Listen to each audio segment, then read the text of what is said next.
Couple's parents. What? I grab another can, place it on the shelf. The couple with the shampoo. They're Paul Tucci's parents. Paul Tucci. The name zings through the air and impales me like an arrow. For a moment, I can't breathe because 16 plus years ago, Paul Tucci got my mother pregnant. With me. He was a senior, she was a junior, and I was the size of a cocktail shrimp when his dad got transferred to a company in Arizona. And even though Paul knew he had a kid in the making, he moved all the way across the country, and my mom never heard from him again. It's the perfect Lifetime television movie. Boy and girl meet, fall in love, have sex, girl gets pregnant, boy falls off the face of the earth. Call me cynical, but from everything I know about Paul Tucci, it's hard to imagine a different ending. I was in 5th grade the first time I asked my mom what happened. Up until then, I had just accepted her vaguest of possible explanations. You do have a father, Josie. He just lives in Arizona. But in 5th grade, I really asked.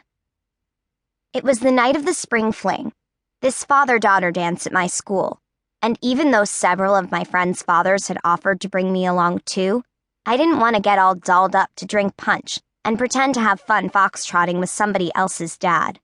So I stayed home on the couch, eating popcorn with my mom. When I brought up the name Paul Tucci, she choked. Literally. She choked on a popcorn kernel, like the mere mention of his name caused her physical distress. But she tried to answer my questions. Questions like, why did he go AWOL? Does he have any shred of human decency? And hello, isn't he even the least bit curious about how his kid turned out? Here's what she told me the night of the spring fling. Here are the facts, according to Kate Gardner. Paul Tucci was a big deal in high school. Captain of the basketball team, top 10th percentile of his class, destined for greatness.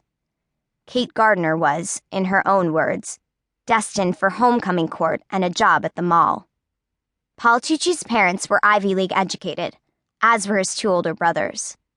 Kate Gardner's parents hadn't gone to college. The Tuccis had country club memberships, seats on the town council, a ski condo in Waterville Valley, and a beach house on the North Carolina coast.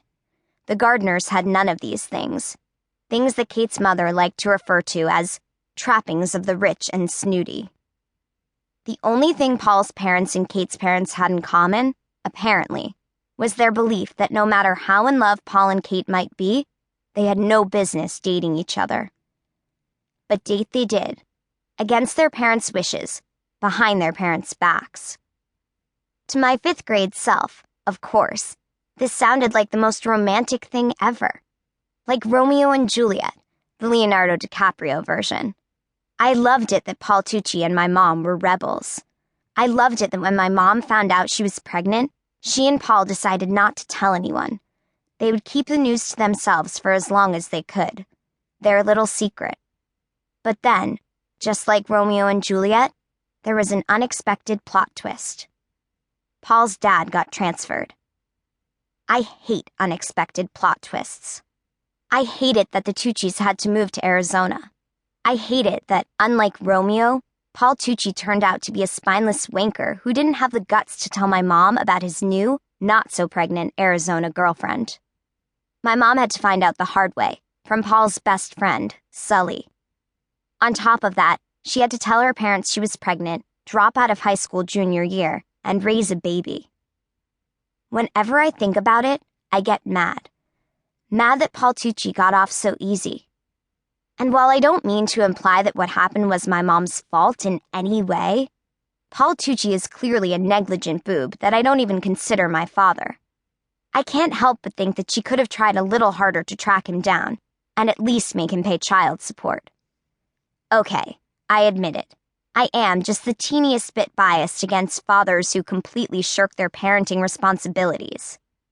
Whenever I see one of those Dateline exposés about some deadbeat dad whose 5 kids are living in a trailer park, eating moldy bread crusts while he's living it up in his high-rise apartment, scarfing down filet